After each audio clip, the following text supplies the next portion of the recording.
to clap, right? Yes. Yeah. All right.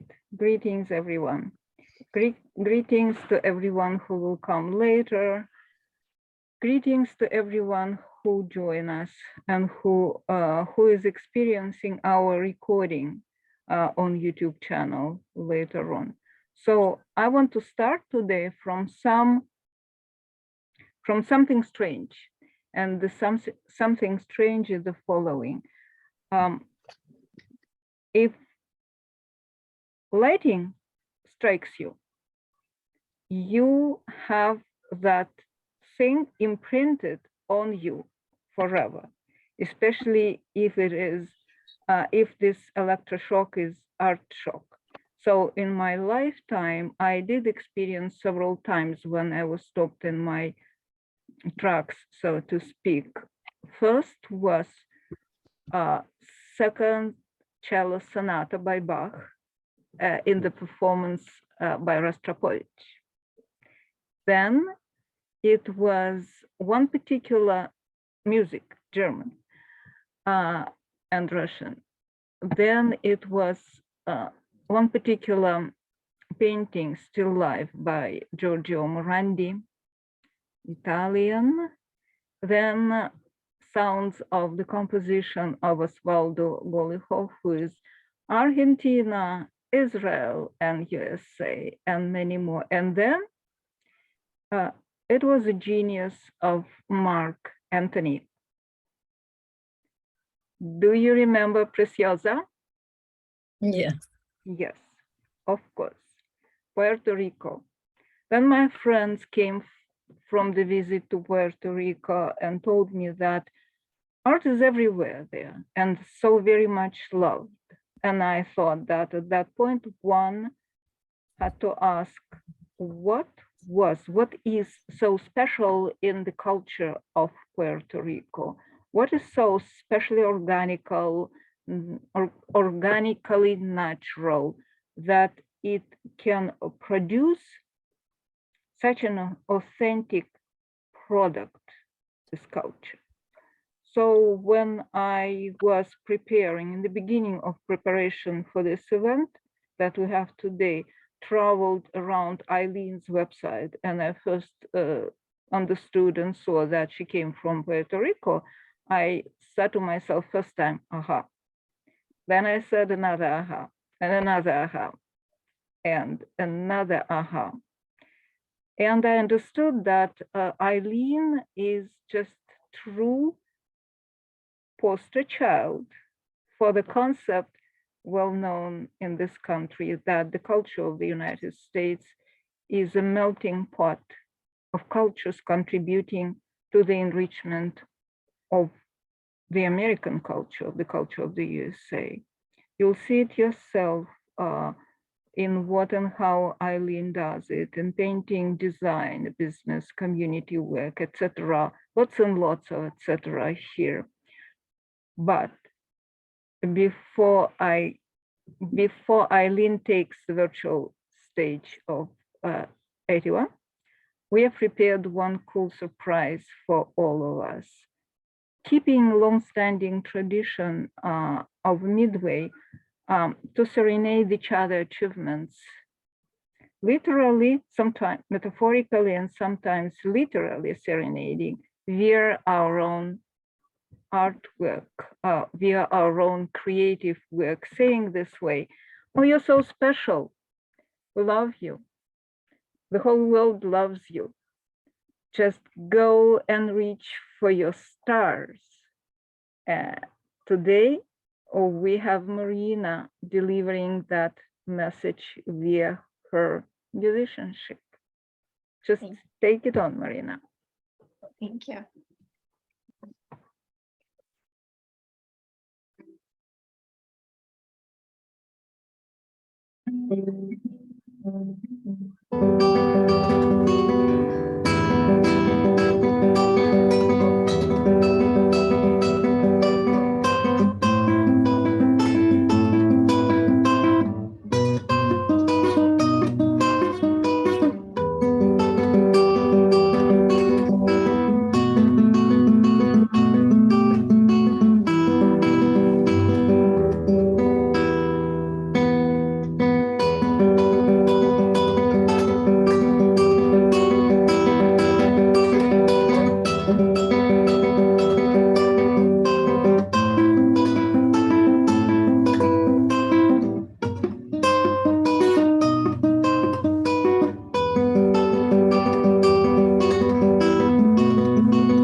playing right now the first part of the world famous romance, Spanish romance, or romance of Gomez, how it's called, or romance of love.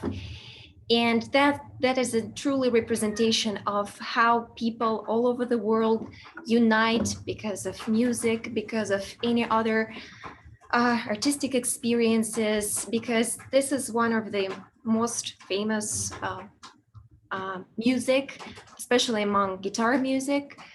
So, and that for centuries combined people of all the cultures. And the United States, it's just a great example where all these cultures are combined together.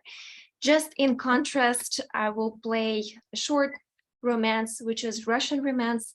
That is, the author of this romance is not known, but I think nobody knows except Russian community this little romance that I'm gonna play right now. So Marcel will probably help me because he's mowing on the background.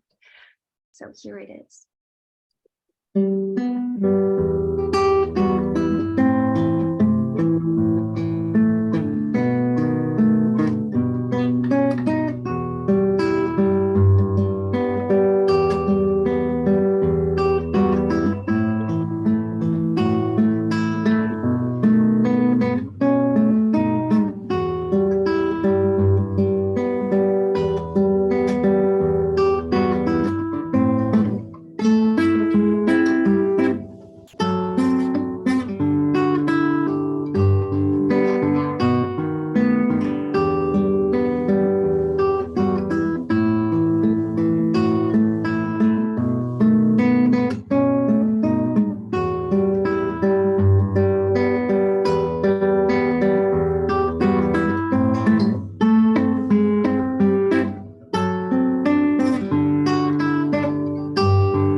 Thank you. This is Thank you so much. Eileen, everyone.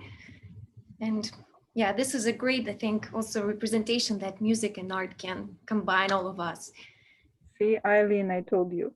Did I Yeah. told you?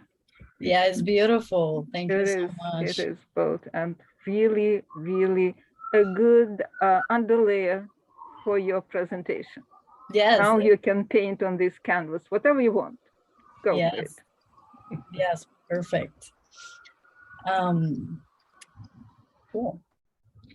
Really inspiring. Thank you so much for that, Marina. Thank you.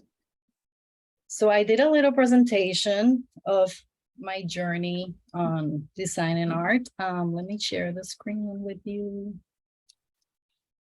We're going to be looking at this side because this is where I am. So hi, I'm Eileen. It's a little utility box I did last year, which shows a little bit of why I like to paint with bright colors. So you'll see more going forward. So just my background, well, you all know now that I was born and raised in Puerto Rico. I have 15 years of experience in design and branding. I have experience in both the US and Latin American markets, and my specialty is helping immigrants, minority, and women-owned business. I have also helped nonprofit organizations. I'm active in the design and business community. I help in board of directors and an in-house in New York City, in FPAC here in Boston, here in the 4 Points. I also help in East Boston Main Street with the Hispanic community. And again, this is just very, like I was part of the graphic design organization, and I'm also a business coach for emerging Hispanic entrepreneurs. So just a little bit about me. I like to help.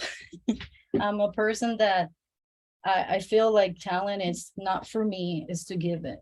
And I always feel really fulfilled when I'm helping someone else. And that music, Marina, really brought me back to when the Hurricane Maria was happening. It was really devastating for everyone, but especially for Puerto Ricans, because I myself had no connection with my parents for like a whole week.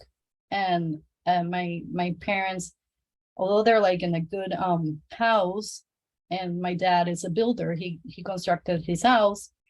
He had a one of the parts of his roof fell, but not this house. This is a house of a friend of mine.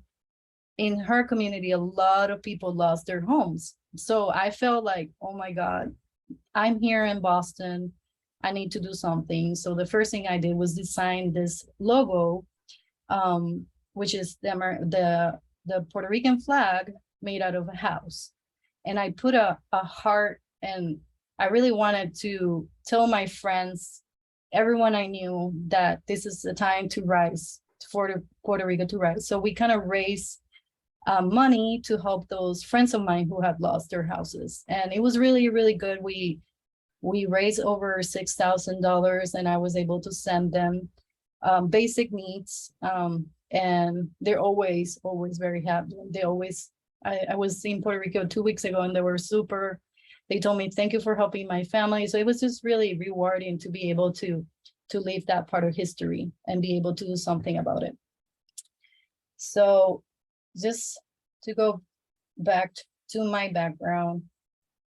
So I went to school here at Suffolk in Boston. In 2005, I graduated of graphic design. And then in 2012, I went to business I did executive education at the Yale School of Management. And then in 2013 and the other years, I always been pretty active and always trying to learn more to get better in my skills. So I did a master's design certification with Massimo Vinelli, who was one of the best graphic designers in the world. And he really changed, like after taking his class, my work completely changed.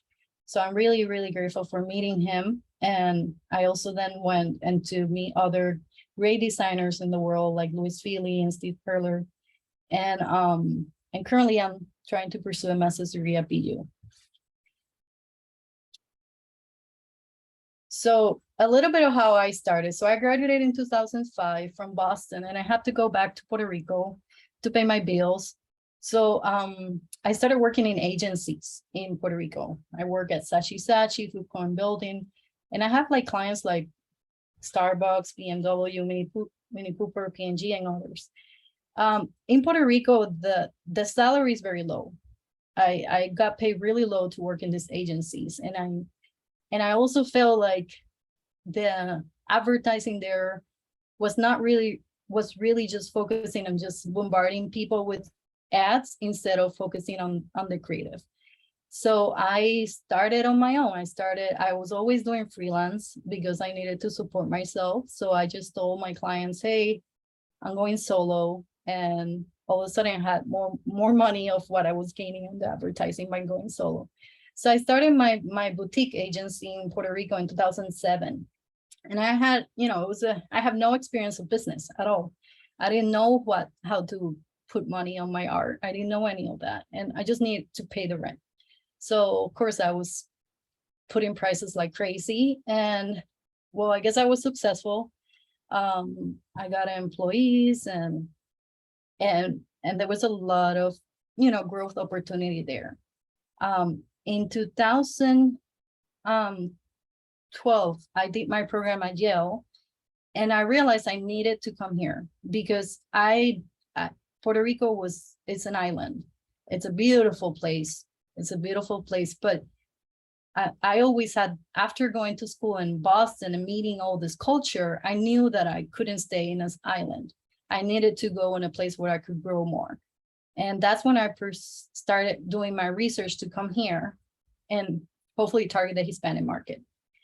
So in 2013, I got a project in Ecuador, in Latin America, a branding project. And that was a really good opportunity. I just went there for 3 months and I learned a new culture. Because even though Puerto Rico is a Spanish civilization, it's still part of the US. So it's very, very commercialized. And in Latin America, it's a total new market. So it was a good step for me to come here later in 2014 to target that Hispanic market. It was like two cultures I'm learning, because in Puerto Rico, we get Starbucks, and so we get everything from the US and we translate it to Spanish, right? And then, but when you go to a country like Latin America, it's completely a different perspective. So that was a really good opportunity, because then when I came here, I was faced with all of these countries merged together. And I started in East Boston. So I had Colombia, I had Italians, I have Ecuadorian, Guatemalans, all of them, a lot of them, they don't know English. So they were in need of marketing their small little business. And I was able to help them translate that on graphics. So currently that's what I've been doing since 2014. I opened another business here, but I wanted to kind of focus in on what I really like more, which was branding and design. And I really wanted to help those Hispanic and immigrant businesses. So it was a less like, not so much as what I was having in Puerto Rico. And then of course, you know, it's always good to help by teaching. So I got an opportunity of teaching in Brookline Art Center, so I took it. So I just want to, I have a lot of design work, and I don't want this to be of that. I want you to kind of see my style and be able to understand what I always try to do with my work. So this is the first one is a restaurant in East Boston. It's called Angela's Cafe. It's really good food if you're ever there. They're from Puebla. So Mexico is a really, really country full of culture. And inside that country, inside each town, it has its own little personality. So I didn't know that I'm Puerto Rican, but when I start meeting this clients, I was like, oh, wow, they have their unique flavors, different sauces. If you go to Puebla compared to Oaxaca, like it's a completely different world. So I was really intrigued by bringing that and showing that to others that were coming to the restaurant. So they're known for the ceramic art, and they're a handwriting by hand. So I wanted to do, this is the handwriting that the artisans do over there. So I wanted to bring that on their logo. So I wanted to use a typography that will follow the handwriting. And they do all this beautiful, they call it talavera, which are the ceramic tiles. So I wanted to bring that across the design. And the main color is the blue. And then we wanted to add like a secondary color. So I add that yellow. This is a dry cleaners, but it's a Black owned, and it's here in Matapan. This is a recent work. And I wanted to make it different, like a different dry cleaner, not just like any other dry cleaners. They're from Haiti. So the word was Quisqueya. So I wanted to bring, so Quisqueya means mother of lands. So I wanted to bring that on their logo. So it's eco-friendly. They do eco-friendly services with products. So I wanted to just use the letter K and then leave for eco-friendly, but also part of mother of lands. And this is one that has not been launched, but I just wanted to give you a little bit of recent work. This is an African who started her own cold press product. And again, Manji, it's a really strong word, like it means strong, powerful in Africa, I'm almost sure. And so I wanted to bring that, and her part, the drink is iron. It's made out of beets, so it gives you like the strengths too. So I wanted to kind of show that on the design. So I have a lot of design work, and again, I don't want to show you that. I just want to show you the ones that I feel most proud of.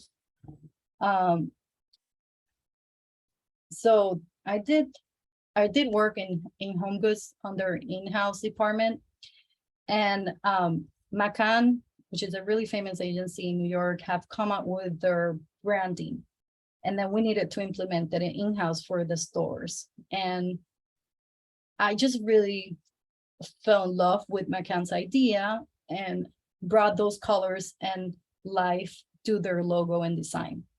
And they're still using it. And this was done in 2018, so I feel really proud of it. And it's nationwide.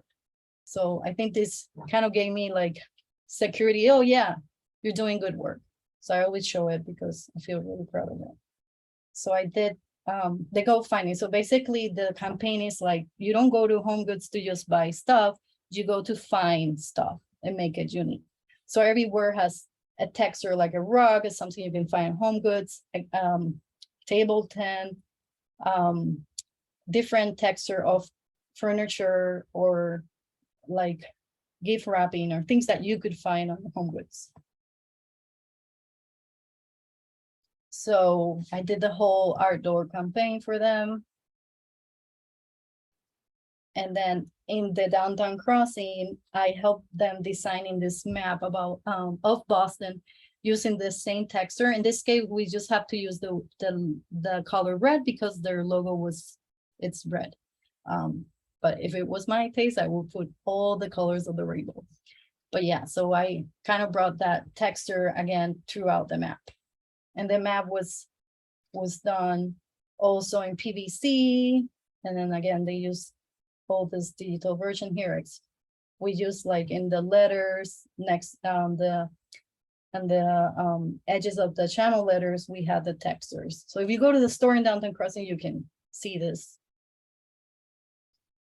And then we did a campaign in the MBTA, and we, keep up the texture part. And then again, all the window graphics I did for them. So now I want to go to my work that I do now on the design part, right? So this is an immigrant. She's a woman-owned business. She's in Acton and Maynard, and she needed help. So I learned her story. Her story was, she was from Oaxaca. They're known for the name is El Huipil, which means that these beautiful shirts that are embroidered by the artisans there. So I wanted really to bring that on the branding. So the logo, the typography that I use is like linen, and I put it across the flowery across their menu. And then these are two famous singers in Mexico, so I put it as part of the branding. I help with their interior decoration. I did murals for them. I hire an artisan in Mexico to do the logo on their tiles. And it's very successful if you want to go to their restaurants in Acton and Maynard. This I already talked about it, but I just wanted to show you a little bit close up of how the final product came out. And again, I also ordered these tiles to make it, to help them on the interior decoration. I also help nonprofits. This is a world organization that helps entrepreneurs from the rural market. So they raise money here, they fundraise here in the US, and they help small entrepreneurs to come out of poverty in different parts of the world. So I feel really aligned to this. They have like my same mission in life. So I help them creating a social media and a website. This is another organization in Guatemala. They are women that do this beautiful product out of natural fibers of trees. So again, that's something that I'm inclined to in my work. So if I can help them, I always say yes. So this is the website I did for them. So now I want to show you a little bit of what I do in the community. So this is a nonprofit organization here in East Boston. It's called Veronica Robles Cultural Center. They are about sponsoring folkloric culture and folkloric dancing. So I help them with the logo, I help them with the branding, and she teaches little kids of the Hispanic community to not forget their roots, because they're second, third generation born here, and her mission is to teach them like the folkloric dances so they don't forget and they don't become Americanized. So here I am, design I did for them for a farmer's market. And now let's talk about my art experience. So this is the most recent, again, I just moved to an art studio in 2018. So I had the opportunity to really push it, and I hope that I keep growing on that. So my first thing that I did, because I have done design for so many years, was the FPAC Open Studio. So I did a portrait of a series of portraits of women with the Liberty crown, and I wanted to show the melting pot, right, and show their culture. So this is an African woman with the African texture, and then you'll see at the end that I depicted different women of different culture, but the only thing that they all have in common is that the Liberty, the Lady of Liberty crown. I'm also gonna go quickly here because I'll summarize it. I have more details, slides of it. This is a wheat paste mural I did in Chelsea. I wanted to depict the role of the woman who either have to work, go to the street and sell their art to be able to pay for their children, or the one that stays home and have to do tortillas to feed their children. So I really wanted to show that both are powerful, and and nobody even, like, they're like hidden. Nobody really knows how much these people do because they're just like a shadow. So I wanted to highlight that, and I use, again, if you see all my work, I always try to have textures and tiles, because I really feel like it connects to what I'm trying to convey. This is a pineapple sculpture that I did in Chelsea, but I didn't do the sculpture. My friend Carolyn, that was the lead artist here, but we did a collaborative. She did the sculpture in wood and put it in a park, the Mystic River and Mary O'Malley State Park in Chelsea, as an installation to attract visitors to a place that nobody really go. And the idea is to show, well, the symbol of welcome, right, because it's in a pineapple, but also to show what was used as a place for logistic of fruits, and to bring in as art and an industrial place. And this is a green crab at the beach project. I illustrated and designed the coloring book to introduce the problem that this species causes in the coastal environment of Massachusetts. So let's go first on the green crabs because it's the most recent. So this was a collaboration with the nonprofit Save the Harbor, Save the Bay, and we connected with this nonprofit organization called Green Crabs, and she wanted to bring awareness to the kids and to families about the importance of eating green crabs, because green crabs are growing, and they're eating endangered species. So she had this recipe of green crabs, and we did installations. I designed this on wood, and then Carolyn did the crabs, and she used lobsters and equipment to kind of do the pop-up around. So everything was fishing equipment that she had found and created that.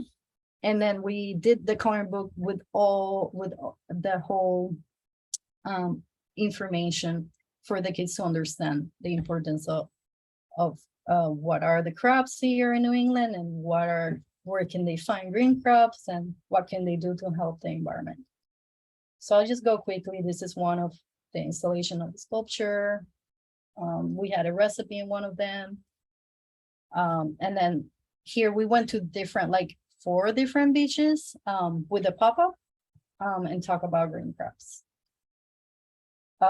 This year, so that was last year. This year we went on a different experiment. We really wanted to play in the sand. So we we wanted to engage with the kids more. So we brought the coloring books again, but then this time we translated on Spanish. And we invited the kids, we brought sticks for the kids to create silhouettes of green crabs at the beach. And then we brought shells and invited them to paint them. So that was really neat to see them like really getting involved in doing art at the beach and also talking about green crabs. So here, let's talk about more the fruit. It was called the Fruit Pro Resilience. And so she created this giant pineapple, right? To draw people to the conversation of resilience. It was an area where the tidal marshland was filled in for development. It was floating. So we also partner with this small business and nonprofit community, local community in Chelsea of kids that are there to, it's called La Colaborativa, and they help the kids that are like on a lower income to, become leaders and help in the community. So we connected with them, and so we had Caroline did the whole backbone or sculpture in wood, and then she quilted with leftover and onion bags that were in the trash, and then we helped her paint them to do this texture of the pineapple, and then the kids help, installing it on the location.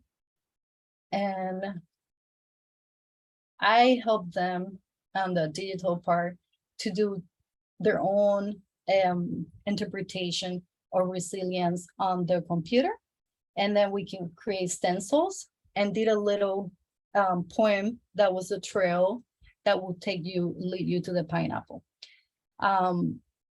It was beautiful. It was a beautiful experience. It was during COVID. It was during Black Lives Matters. It was during a really difficult time and seeing them, showing them their resilience again throughout this, and their personal stories of immigration throughout this artwork was really, really strong. We asked them to write what resilient meant to them, and we created a poem out of that. So the poem goes, "We are resilient because we're brave. We share our stories and listen to each other's stories.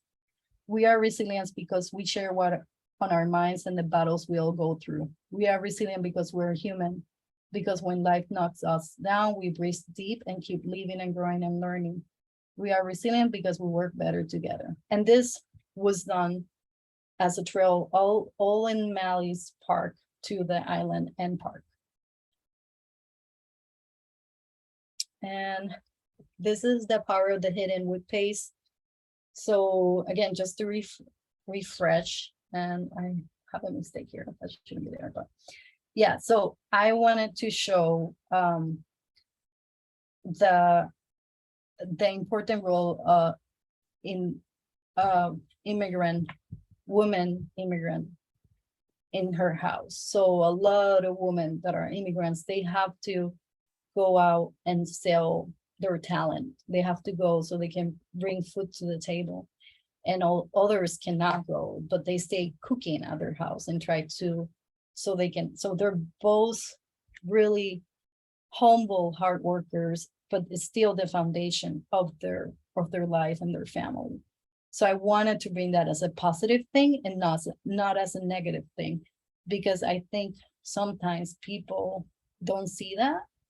And I think it's a beautiful thing and it's like, I admire them because they just do it for their family to bring food to the table. So I brought that on, this lady is my husband's grandmother. And it was so beautiful. She's still in Guatemala. She never thought she would be in a wall in Chelsea. So when she saw herself, we did a picture. She was like, she couldn't believe it. She was like, "What's this? Like, when I'm there." So it was just really, really beautiful to see how I was able to, somebody that would never thought was going to be in the wall, was in the wall. And I felt like the title Power of the Hidden was perfect.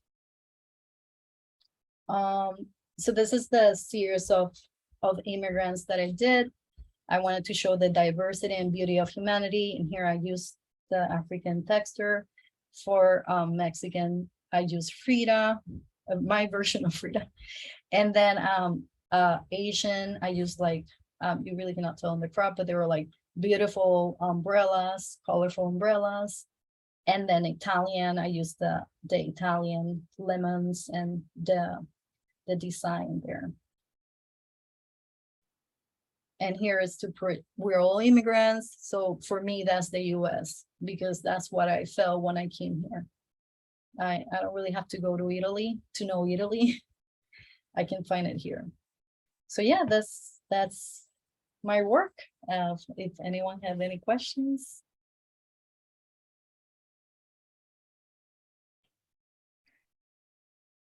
So you're doing everything.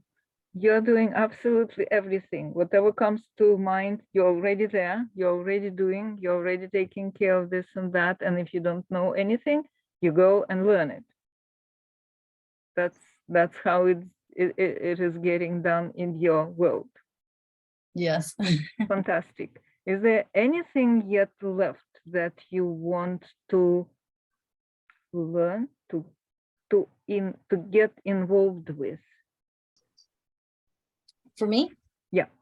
I think I always need to learn more. I think I do want to pursue more painting for sure. That's 100%. yes, of course. I really love painting in oil. That's what I use usually. And yeah, I do want to pursue studying more about the textures and getting it's a challenge because the design part takes a lot of my time, and I wish I was successful enough that I could close that chapter a little bit, not so much because I do love design, but a little bit to pursue more of the art. But I'm not there yet. I'm still young. Well, eventually you'll learn how to stretch the day to 48 hours, and then you'll be just fine. And you will be just looking for 72, that I promise you. Yeah. I love what you do with children, because not that children are needy.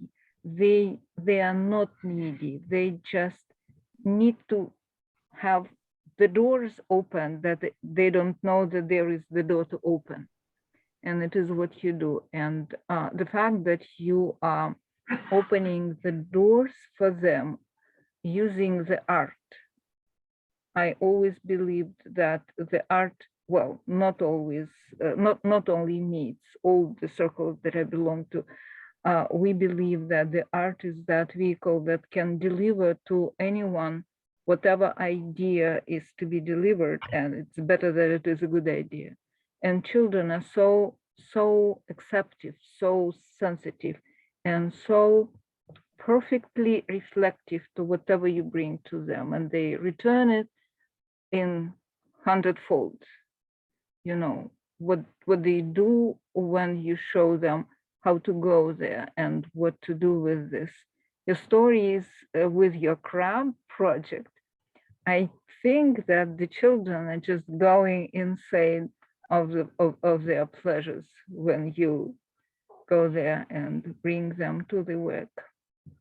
Yeah, they were teaching me about green crops more. They're, you know, a lot of them were into science and knew a lot about the green crops. So it was, I wouldn't, if I didn't do this project, I would never know about green crops. So it's really, really fun. And I was at the beach all the time. That's also really fun.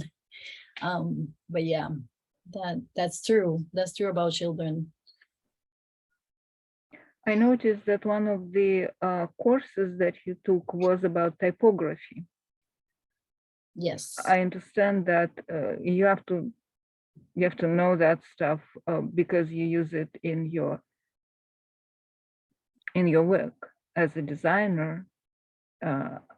It's my personal love for letters in many languages, and every language I encounter with, no matter if it is letters or hieroglyphs or pictorial depictions of the meanings of the word, I always see the visualized language that comes to us through typography in this case is just the essence of the visual culture that the people who brings that letter to the world, that these people kept polishing that visual shape through the generations, through the centuries, and eventually that is the gem of their culture.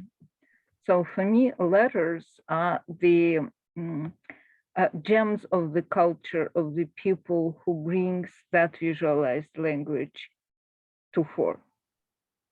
So I'm just so happy to see that you do enjoy your typography knowledge and your letters, and that part of your design is so satisfactory because there are different moods and different faces and different directions that you are taking via that. That's really very enjoyable. I do enjoy it very much. Yeah, that's workshop was in Rome, Italy. We were there for 2 weeks. And it was beautiful because it was the history of Roman letters. So we went and learned, and we saw the first Bible, and we learned letterpress. We learned from Louise. She's amazing.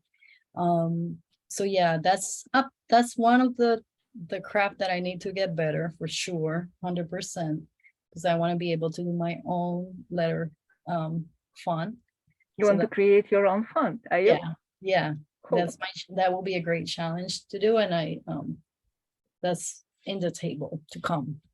But yeah, again, there's so much, and if you notice on the work, I always try. It's good to have your own business in a way and work with immigrants, because each one has their culture and each one has their uniqueness. And even though I have a cleaning company, she's from Colombia, she has her story, and I can bring that on to design, even if it's a website, even if it's a business card. I always want to hear their story and kind of bring that art part that I can bring to the design. That is very hard, but it is what art does. When it's worth it to deal with this if you want to do it this way. Otherwise, it doesn't make sense, I guess, right? Yeah. Yeah. I would like to ask a question. It is related to this idea that you are describing of hearing their story. So because of the work that I do, which I tried to show at Midway in the Why I Write program of bringing forward silenced voices, I have some idea about the amount of time and care and love. I will use the word love. I won't use the word sensitivity that it takes to listen.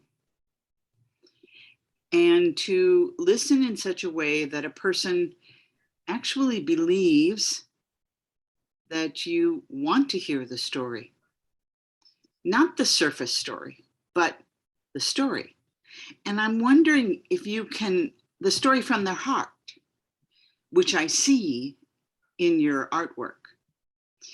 I feel a particular connection to you, as you know, because we met in the urban garden, and it just flowed.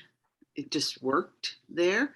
But I would love to hear you to talk more about your process of listening so that an individual feels that, I don't want to use the word marginalized, I actually don't like the word, that a person feels that you are prepared, I will say it that way, that you are prepared to hear the story that they wish to speak from their heart, and then do the process of translation that you do. So for example, for Webill, I became their friend, right? I'm not just client business, no. Yeah. I tried to, I went to Mexico. I took a plane to go to the Oaxaca. I went to where the Whippy does. I emerged with the artisans there. I really went to, there's like, I took one of those little motorcycle to get you there. Because I'm Puerto Rican, and Puerto Rican, you haven't seen, the only work you saw from Puerto Rico was Rice Puerto Rico. I didn't show the other work because it's more commercialized, and it's very different, even though it's you know, Mexico is very, very strong on art and culture. So I'm not Mexican, I'm Puerto Rican, so I wanted to really learn that culture and immerse with it. So the way to do it was going there, be local a little bit, you know, and hang out with I stay at my client's family house. You know, it wasn't the most nice house. It was it was in the rural, and ate their food and talked to them like I'm part of their family. So I think that's a key to connect with people, right? Where they're from, what are they, that not just tell me your story, because sometimes they cannot even tell you the story. They're not able to communicate it. They just want a menu. That client just called me for a menu. When she called me, she's like, can you do me a menu? And I said, yes, but that's not going to give you any results. And she's like, oh, what do you mean? I'm like, if I give you a menu, that's not going to give you your goals. And her goals in that moment, she had one restaurant in Maynard, and she was and she had not told me that she was opening a second one. So when I went to that second one, it was all an Indian style. It was all Indian. And I'm like, oh, but this is Indian, it's not Mexican.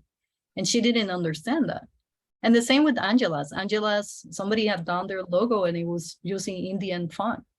So they don't know, they're not designers, they don't know. So it's a lot of education in a way for me, because for me it's like my passion, right? I don't mind explaining. They might not have all the budget in the world to do it, but you take them slowly, hear this, show them what it does. So that's location. I did the two other locations. The first location, they were able to pay their business loan the first year after all the decoration. Then they opened a third location. So it was like they saw the results that it did economically. And the husband, so there were a couple, he had no clue. He didn't care. He just wanted to do tortillas. He was like, why do I care if it's a blue or green wall like that, like this? And I really had to be really patient and be like, hey, but look at this. Hey, but this is what you like, you know, and explaining and showing him videos of Oaxaca. So to get him, oh yeah, that's what that's what we do in my house. That's because they're here, they come here, they become very Americanized, and then they forget, not always, but a lot, about connecting their roots to their daily work. And when then after that, he was always calling me, hey, and then he would cook a unique plate from Oaxaca and wanted me to try it and things like that. So I think that's very important, the connection. Not an interview like, tell me about, no. I'm your friend. I want to hear about you. I want to learn from you because it enriches me culturally. It makes me a better person. So that's, for me, is a key on my work.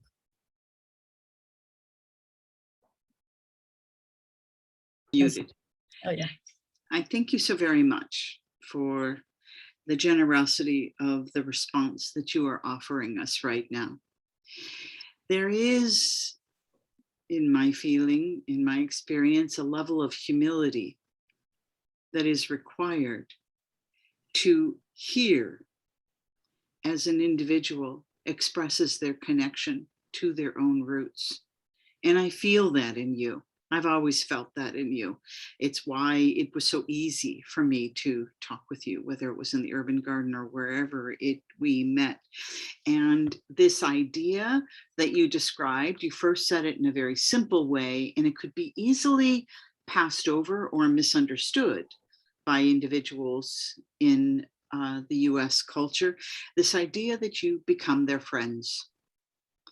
This is a very particular notion that you are describing, that while you are giving it this description, it could be misunderstood or passed over, because it is this deep connection that you are describing of the heart and the mind in the listening, of the connection. Where is their connection to their own roots? Where is the grounding?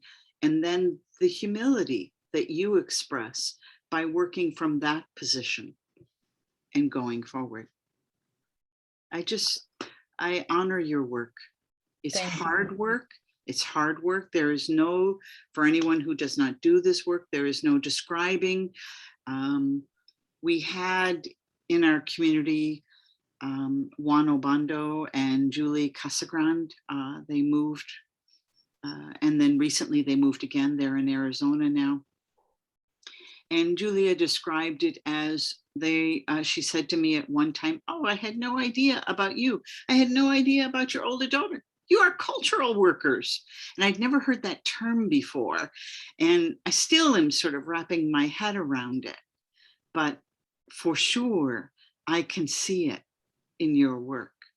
I sort of understand Julia's comment and what she was trying to teach me in that moment by listening to your presentation. So I thank you for that.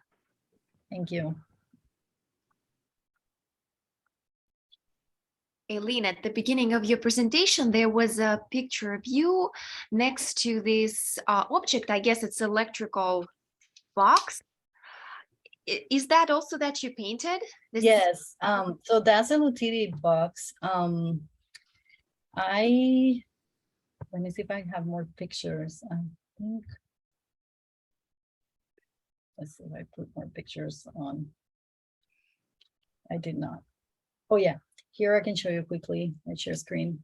An article they did. It was in Southie, but unfortunately they did construction, and I did it last year. So this is a bird. So another thing of cultural like destiny. I never thought I was gonna meet my husband, who's Guatemalan, and I was gonna marry somebody from South America. I never thought. But he really have enriched me more.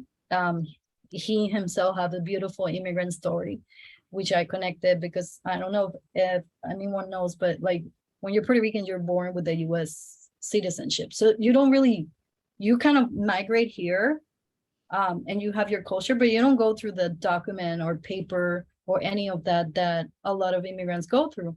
And of course, my husband had to go through those. So I learned so much to how immigrants feel when they come here and what they have to do to survive. So yeah, that's inspired me to do the series of immigrants. But here I wanted to use this as a typical bird in Guatemala. It's a really long neck, and I wanted to use it's called vibrant energy. So I wanted to use the vibrant energy. I used the cactus on the side, and I don't have more pictures on the other side, but there are flowers on the other side. And yeah, that was fun. That was a really fun thing to do. But it's gone because of the construction. It's great that I took this picture some time ago without knowing that you made it, because I love this amazing works. It's just so bright in the city itself. And I was walking there, and when I saw it today during your presentation, I know this work. This is great. I put it on my phone. Even now, it's screened with this construction area. But yeah, that's funny. So Puerto Rico, if you've been, it's all bright colors. Like San Juan has this beautiful architecture with bright colors. So I always, since I was a student, have been using bright colors. In New England, not everyone accepts them the same way. And because they're more into the more coastal colors and more laid down. And in Home Goods, my boss, she was very like, in, very typical coastal and Cape Cod. And I brought all these bright colors to the home goods campaign, and she hated it. But her boss approved it like this, and she hated me, and she started the propaganda, and there was racism, and then she didn't want me to stay. And I think at first I felt horrible because I was the diversity department. It was in the suburbs, so a lot of people that were not, they thought I was from Mexico. They were like, it was funny. They will make me feel like my English was bad enough or stuff like that. And I really thought I had a problem because the way they will act around it. And that pushed me to teach. And when I started teaching, everyone's like, your accent we can understand you. And I'm like, why are these ladies from Home Goods are making me feel like my English is no good? And it was just they couldn't take, I guess it was a little competitive. They couldn't take the bright colors. Obviously it wasn't for me. So I needed to leave that corporate world, and I'm glad I did. But I laugh at it because they still use my logo, even though she hated it. So it's so funny. Well, it is funny, not really funny. When in the beginning of my American life, I was complaining about my accent, my American friend, who is still my friend, said to me, nobody minds the Balanchine's accent. So don't worry about your accent. Just go live your life. Do your Yeah.